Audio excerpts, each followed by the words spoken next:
आपण खव्याचे गुलाबजामुन करणार आहेत. मी 1 किलो खवा घेतला आहे. चांगलं गाठी फोडून घ्यायच्यातल्या मिक्स करू, चांगलं मळून घेऊया याला आपण.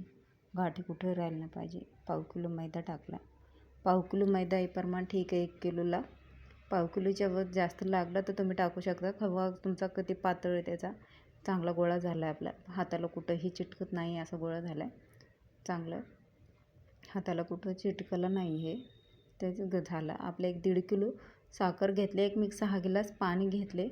चांगलं हलवून घ्यायचं, याला मिक्स करायचं. चाचणी 1 तारी करायची आपल्याला, घट्ट करायची नाही जास्त. छोटे छोटे गोळे तोडून घेतले त्याचे. गुलाबजामुन असं तयार झाला आपला. चांगलं वळवून घ्यायचं हातावर. माझे 100 ते 150 गुलाबजामुन झाले. ते एक पसरट पॅनमध्ये आपण तळून घेऊया. पसरट पॅन घेतलं की आतमध्ये चिटकत नाही ते. असं लाल लाल रंग आला, पाकात सोडून घेतले. चांगलं ढवळून घ्यायचं याला याच्यामध्ये.